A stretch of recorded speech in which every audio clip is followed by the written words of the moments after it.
우리 대전에 가까운 곳에는 연무대가 있고 논산이 있습니다. 연무대 가면 잘 아시는 대로 논산 훈련소가 있고 거기에는 훈련소 교회가 어마어마한 게 큰 교회가 또 지어져 있습니다.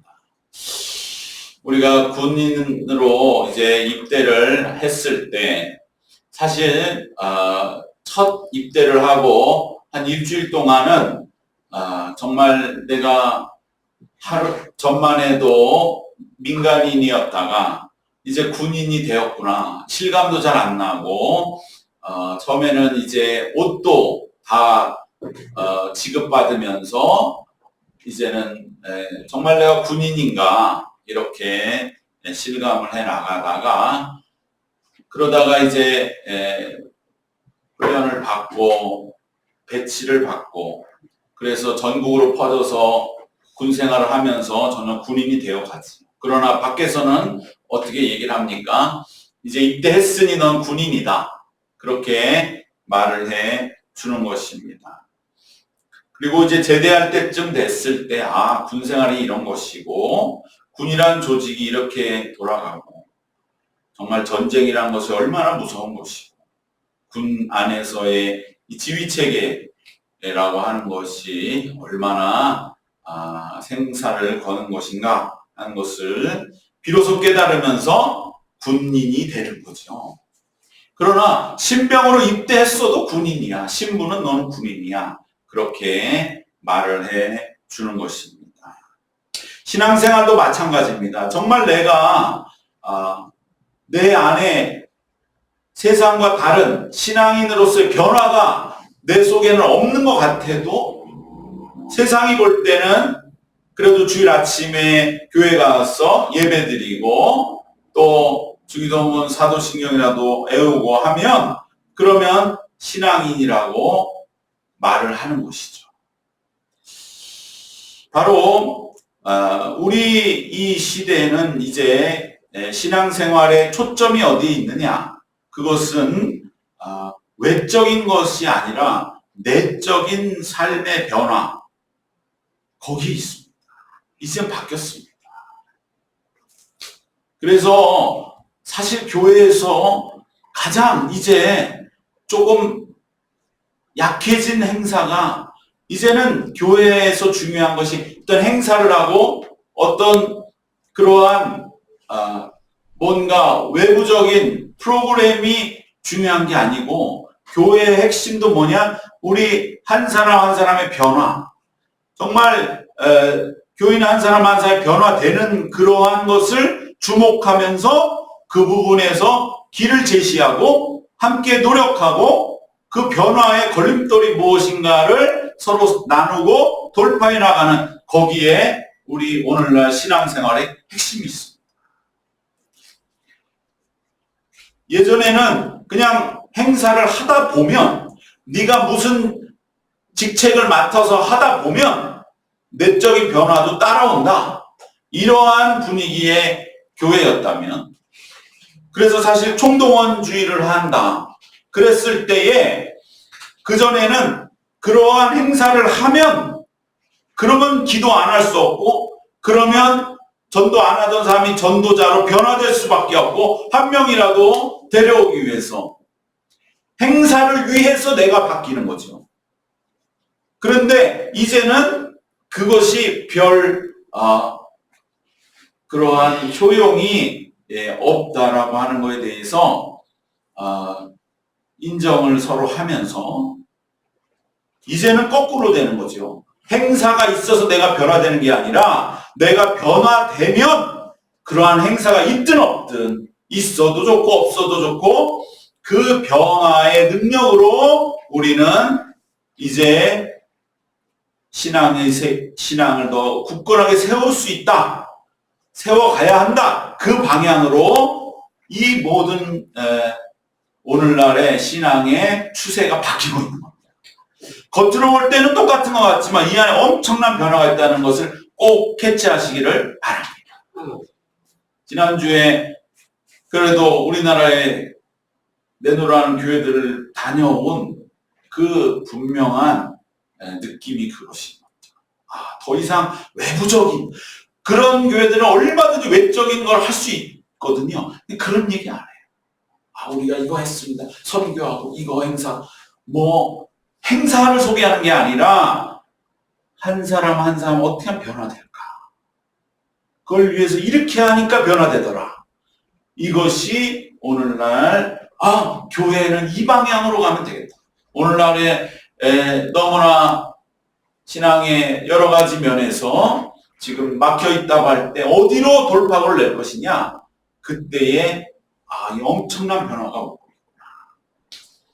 바로 외적인 면보다는 내적인 그러한 변화와 힘과 능력이 먼저 우선시되는 그러한 신앙의 시대인 것입니다. 이것을 그러면 교회가 왕성하게 막 밖으로 나가서 북치고 하던 시대가 끝났기 때문에 위축된 거냐? 그렇지 않습니다. 오히려 더 강력하고 더 내실이 있는, 그래서 더 교회가 단단하게 견고하게 서는 성숙한 신앙의 시대라고 하는 것에 우린 더 소망을 가지시기를 바랍니다. 많은 사람들이 요즘 그래, 뭐래도 안 모입니다. 행사도 안 됩니다.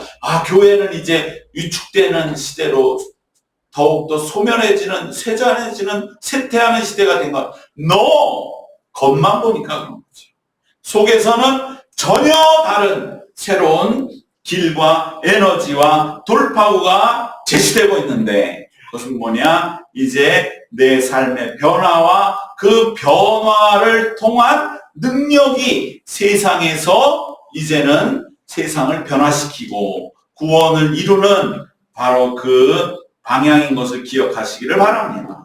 사실 이것은 제가 처음부터 주장했었고 많이 얘기했지만 다시 한번 그것을 확인할 때에 우리 교회 방향이 맞구나. 그렇게 또 더 힘을 얻게 된 것이죠. 즉 우리는 무슨 총력, 부흥, 성장 몇 명 이거를 내세우고 그걸 위해서 달려가다 보면 내 자신이 변화되는 게 아니고 오히려 내가 먼저 변화되면 그러면 그러한 목표를 향해 달려가게 되더라.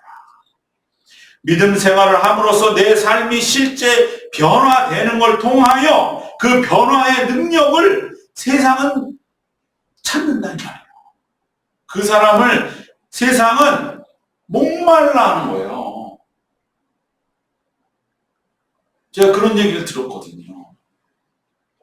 그 어떤 교회에서 온 가족이 열심히 신앙생활 하는데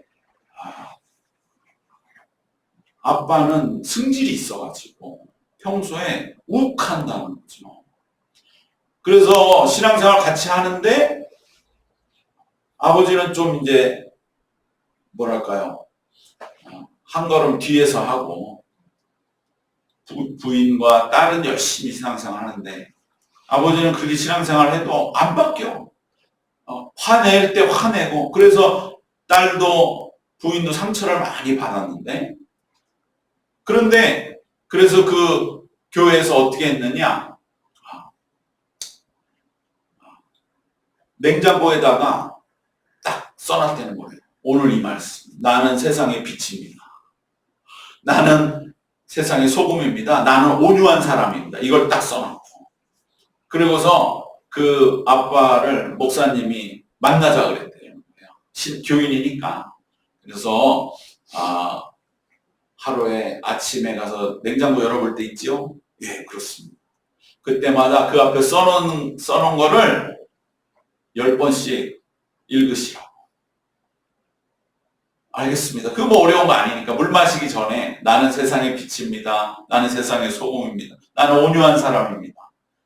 그리고 저녁에 또 잠자기 전에 집에 와서 냉장고 한번 열어볼 때 그때 그걸 10번 읽으라고. 이게 아무것도 아닌 것 같죠. 그 다음에 그 부인 되는 집사님이 목사님을 찾아왔답니다. 목사님, 우리 남편이 바뀌었어요. 평소 같으면 화낼 그 타이밍인데 너무 잘 알죠. 야, 이제 한 방 터지겠구나 하는데 화를 안 내드리는 거예요.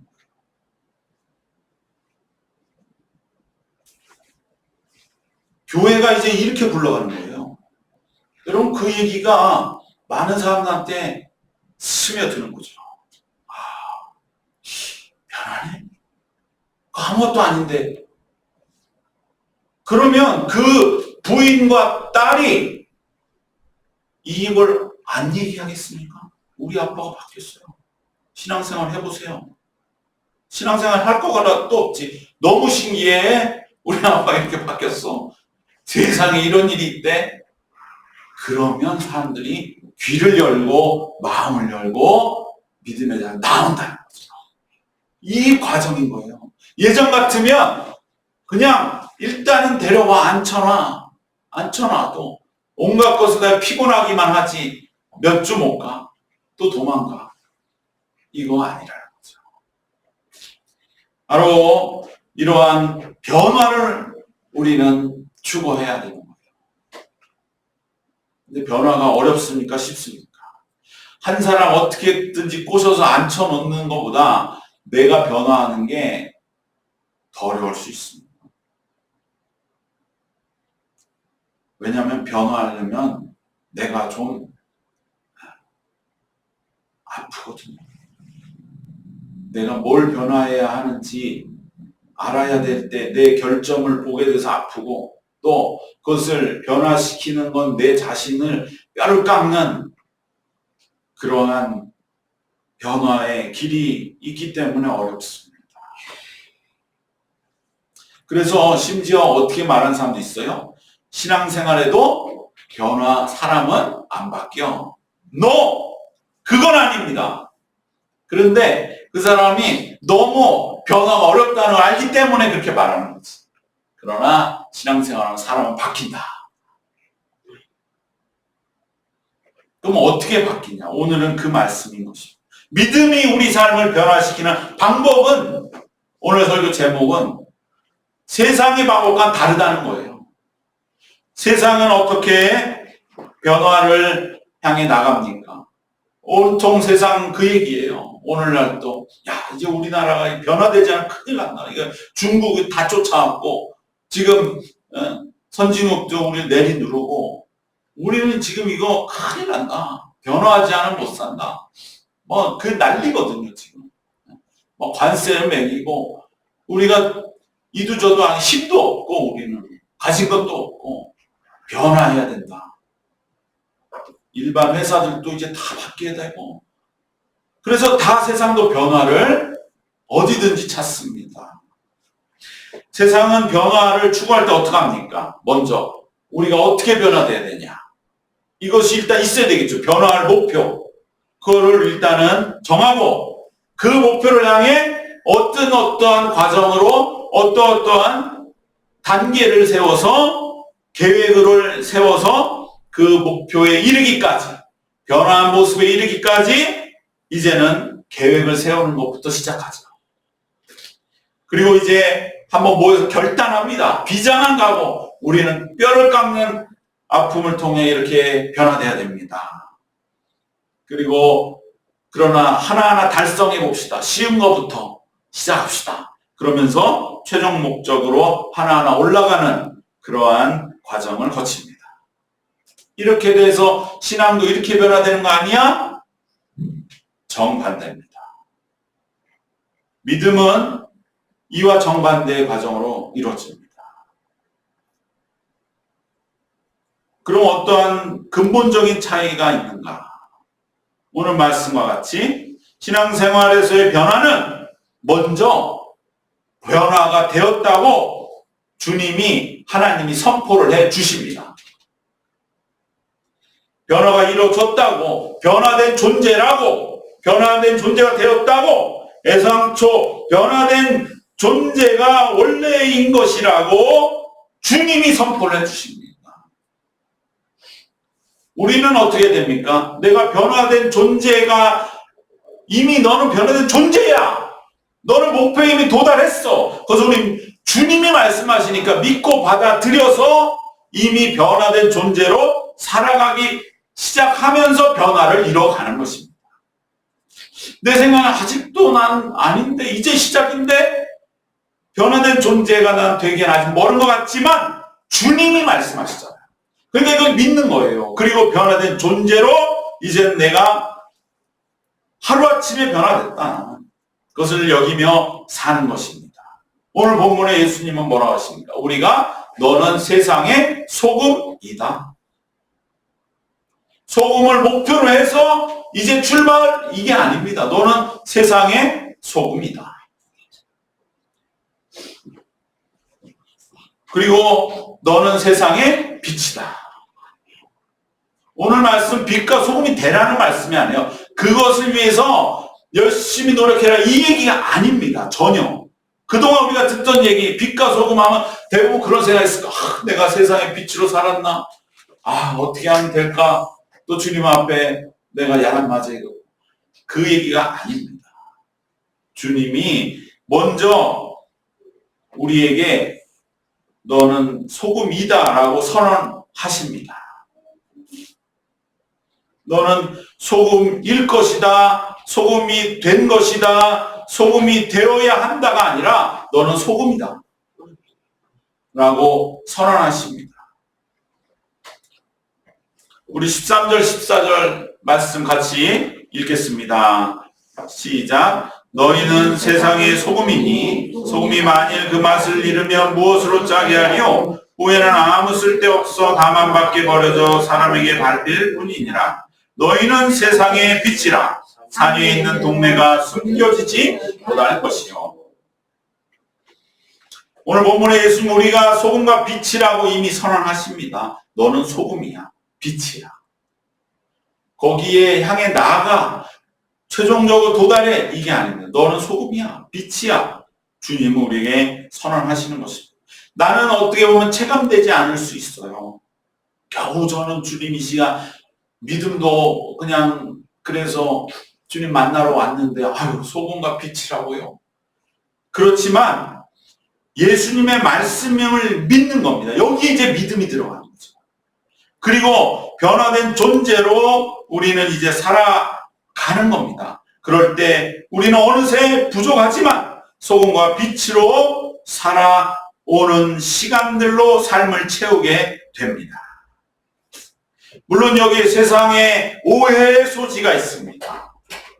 왜냐하면 여기에는 믿음의 역할, 믿음이 구실을 해서 우리는 소금이다 빛이라고 하는 것으로의 도약을 믿음이 채워주는데 세상은 믿음이 없으니까.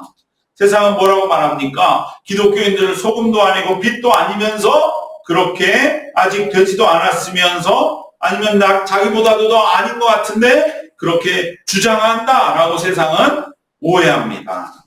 이것은 믿음 생활 속에서의 변화의 이 기본 구조를 모르기 때문에 비판하는 것이죠.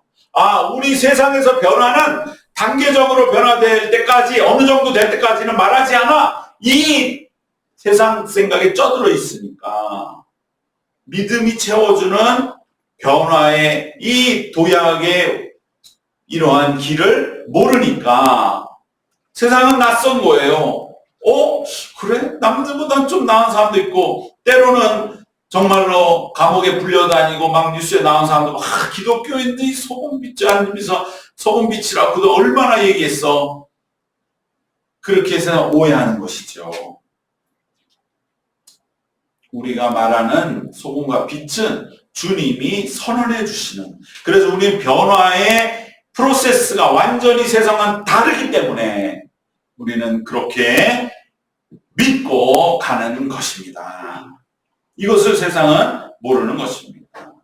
우리는 주님이 먼저 선언해 주시는 것을 믿기 때문에 소금과 빛이라고 충분히 믿음으로 수용하고 동참하는 것입니다. 세상은 믿음이 없이 그저 눈에 보이는 대로만 생각하기 때문에 소금도 빛도 아닌 그 외면을 보면서 무슨 그렇게 말하느냐라고 오해하지만 그것은 매우 단순한 인생에 대한 비판인 것입니다. 여러분, 세상 일이 그렇게 다 되고 나서 충족되고 나서야 그렇다고 말하는 세상 일, 그것은 훨씬 더 우리를 넘어뜨리는 길입니다. 처음에도 말씀드렸죠. 군인에게 예를 들어서 군인이 이제 신병에 있다가 군대 간 지 일주일도 안 됐어요. 그러다가 어떻게 전화 통화라도 하게 됐어요. 그러면 그 전화 통화할 때 군인이 이제 울먹거릴 수도 있겠지요. 그때 뭐라고 얘기를 해줘야 됩니까? 야, 너 아직 군인 되려면 멀었어. 그러니까 그냥 그렇게 울면서 군대 생활 조금씩 해. 그렇게 말해주면 되겠습니까? 너 일주일 전에는 나랑 같이 여기서 민간인 옷 입고서 왔다 갔다 하고 늦잠 자고 그러다가 이제 무슨 군인이냐? 아직 멀었어. 천천히 해. 이렇게 말하겠습니까? 그럼 그게 걔는 계속 훈련소에서 눈물이나 흘리고 집생각이나 하는 거죠. 일주일 됐어도 그래도 그래 너 장해. 너 군인이야. 이제 바뀌어야 돼. 너랑 저 별 4개짜리 사성 장군이랑 똑같은 군인이야. 힘내. 이겨낼 수 있어. 우리 고통스러워도 너 군인이야. 우린 그렇게 믿고 기도할게. 이게 그 사람에게 더 도움이 되고 힘이 되고 앞날에 도움이 되는 얘기 아니겠습니까? 여러분 어느 정말로 조그만 마을에서 열심히 그 학교 축구부에 축구를 하고 있는 아이가 있다고 합시다. 그럴 때 그 아이한테 너는 아직 축구선수 되려면 멀었어. 전국에 수천 명이 있고 그 중에 수많은 애들 떨어지고 나중에 남는 사람 국가대표 되고 그리고 손흥민 같이 되는 거야. 넌 뭐 여기서 누가 알아주긴 해. 이렇게 말하면 축구선수가 너는 아직 말도 꺼냈지만 그게 그한테 도움되는 겁니까? 아니야. 넌 축구선수야. 당당한 등록된 수천 명의 선수 중에 훌륭한 선수야. 너도 나중에 손흥민처럼 되고 호날두처럼 될 수 있어. 그게 그 사람을 살려주는 길이죠. 우리는 바로 주님의 방식은 그와 같은 것입니다. 세상은 창조적인 소수를 원합니다. 먼저 치고 나가는 걸 원해요. 나는 아직 멀었어. 나는 부족해. 그렇게 하고 있는 그것은 오히려 그가 정말 그 모습이 되는 거에 더 방해되는 길이라. 아니야. 너도 똑같아. 너도 얼마든지 어엿한 군인이고 너도 괴로움은 똑같고 너도 축구선수고 너도 얼마든지 훌륭한 빛과 소금이야. 그렇게 치고 나가는 걸 세상은 원하는 거예요. 사실은. 근데 대부분은 치고 나갈 힘이 없어요. 확신이 없고 동력이 없습니다. 오직 믿음의 사람들만이 믿음의 힘으로 현실과 미래와의 이 갭을 메우면서 약속을 붙들고 예수님이 빛과 소금이라고 하신 선언에 나를 맡기는 거예요. 그 남들은 아니라고 해도 나는 예수님이 그랬으니까 나는 거기에 나를 맡기는 거야. 그리고 나는 그래도 나아가는 것입니다. 우리는 주님에 대한 절대적인 믿음이 있기 때문에 현재 내 모습과 변화된 모습, 주님이 선언해 주신 그 모습 사이에 그 간극을 믿음으로 극복해 나갈 수 있습니다. 그런데 뭐가 남습니까? 여전히 괴로움은 남지요. 나는 아직 속만 태우는 거죠. 그렇다고 해서 이것을 부정하거나 눈 감을 필요는 없습니다. 주님은 그것에도 대비책을 마련해 주셨습니다. 변화할 모습과 현재 모습 사이의 이 괴리, 갭 앞에 주님은 어떻게 하라고 하십니까? 우선적으로 책임 내가 져. 내가 너를 소금이라고 했어. 남들이 뭐라고 하는 거 그거 내가 다 책임진다. 주님은 우선적으로 우리에게 모든 것을 맡기도록 하십니다.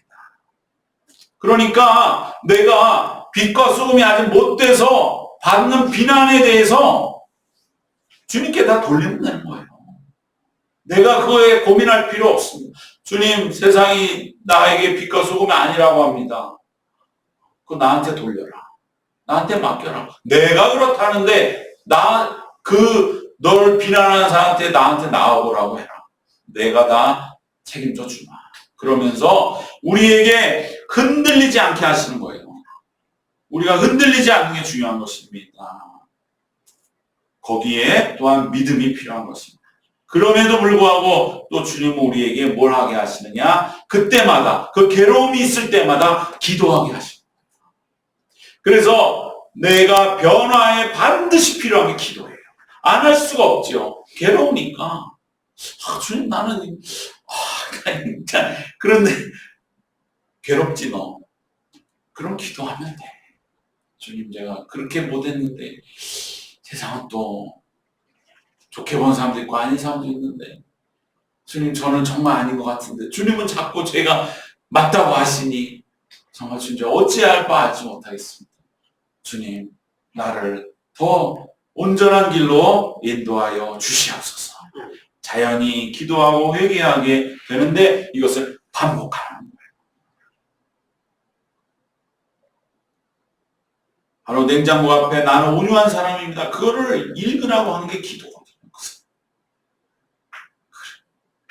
나는 온유해. 욱하는데도 나는 온유해. 주님이 너는 온유한 자야. 그 음성이 계속 들리는 거예요. 그러면서 변화가 되어 가는 것이죠. 바로 우리가 변화된 자의 이 예수님의 우리를 향한 선언을 받아들일 때 우리는 현실에서 이제 하지 않았던 고민이 시작될 것입니다. 내가 이제 소금인데 내가 이제 이 하나의 행동에 이 하나의 나의 생각에 내가 품는 마음에 과연 내가 소금과 빛이라고 하셨는데 내가 이대로 생각하고 이대로 말하고 이대로 반응하며 살아도 될까? 바로 이 성찰, 이것이 이제 우리를 변화된 자로 만들어 가는 것입니다. 이 성찰은 실천을 위한 고민이요. 이 고민이 곧 우리의 신앙생활의 핵심입니다. 이것이 나를 살아있게 하는 겁니다. 고민 없이 살면. 신앙생활 하면서도 그냥 고민 없이. 난 뭐 다, 할 거 다 하고 있어. 나한테 딴소리 하지 마. 이러한 생각은 무서운 교만입니다. 매 순간 내가 정말로 내 스스로를 정말로 하나님 내 어떻게 이런 마음이 듭니다. 또 제가 이렇게 연약해졌습니다. 바로 이러한 생각을 안 할 수가 없는 거죠. 왜? 주님이 나에게 이미 너는 소금이야, 빛이야, 성숙한 신앙인이야, 온유한 자야 라고 말씀해 주셨기 때문에 그 말씀을 내가 끈을 놓지만 않고 있으면 그 말씀 앞에 진실되게만 있으면 그러면 자연스럽게 그러한 성찰을 하는 것은 우리에게는 너무나 더 말할 것 없는 건 아니고 자연스러운 것이고 오히려 그러한 성찰을 하는 것이 나의 삶의 이제 메인 테마가 되는 것이죠. 여기에 내 삶이 있다 라고 하는 바로 거기에 오늘날 우리 시대 신앙의 모든 승패가 달려있다고 하는 것입니다. 여기서 내가 변화되면 이것은요 자연히 퍼지게 돼요. 그 냉장고에 붙여놓은 아버지 변화된 거, 그 아버지는 어디 가서 누구한테 기독교인이나 창피한 말도 못했을지 몰라도 그 변화된 이야기는 부인을 통하여 딸을 통하여 오늘 우리에게까지 전해지면서 그래 맞다 신앙생활 앞으로 이러한 길로 가야 우리가 정말로 살 길이 열리겠구나 라고 그렇게 변화되고 파장이 퍼지게 되는 것입니다. 여러분 우리의 신앙을 다시 한번 우리가 이 계절 다시 한번 생각해야 됩니다. 우리는 그저 외적으로 이렇게 저렇게 좀 내가 믿는 자로서 그런 거 아닙니다. 그런 시대는 나를 더 힘들게 하고 지치게 하고 신앙생활하면서 기쁨이 없어요. 아무 기쁨이 없어요. 그렇게 하면 신앙이 강한 것 같지만 약한 겁니다. 진짜 강한 신앙은 뭐냐? 나이가 변화되는 거. 그러면 내 자신을 들여다봐야 되거든. 나를 알아야 돼. 나를 모르고 신앙생활하는 사람이 너무 많아. 내가 누구인지를 들여다보고 그리고 때 내가 뭐가 변화되어야 되는지 주님 반드시 알려주시고 그것을 우리가 변화될 수 있다. 어떻게? 세상의 방법과 정반대로 주님이 먼저 선언해 주신 것을 내가 믿고, 그리고 그 괴로움 앞에서 진실되게 그것을 붙들고 씨름하고 성찰하고 고민하고 기도하고, 제일 중요한 기도입니다. 기도하고 그리고 반복하는 거예요. 끊임없이. 바로 그 길을 가면 우리는 어느덧 정말 신앙생활에서도 행복하고 신기하고, 야, 내가 이렇게 바뀌었어. 아, 참. 그 감사 기쁨이 우리의 신앙의 힘이 되어서 또 많은 이들에게 전파되는 참 믿음의 길을 걸어가는 우리 모두가 될 줄로 믿습니다. 그러한 신앙의 길에서 모두 다 함께 동행하시길 주님의 이름으로 축원합니다. 기도하겠습니다.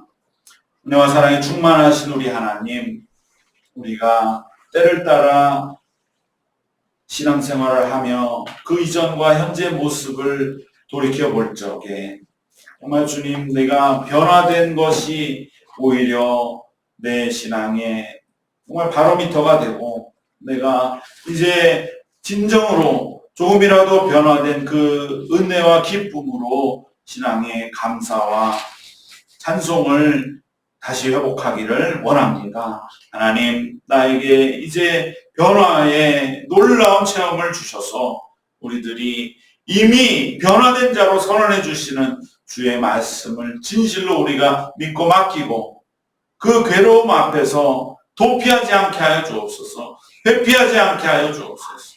마치 내가 변화된 것처럼 사람들에게 보이는 것에 관심 가지지 않게 하시고, 내 스스로에게 들리는 이 괴로움 앞에서 오히려 감사하게 하시고, 이 괴로움이 나를 붙잡아 주어서 정말로 내가 실천적으로 성찰하는 그러한 살아있는 신앙생활을 향해 한 걸음 한 걸음 나아가는 저희들 모두가 되게 하여 주시옵소서. 예수님의 이름으로 기도드리옵나이다. 아멘.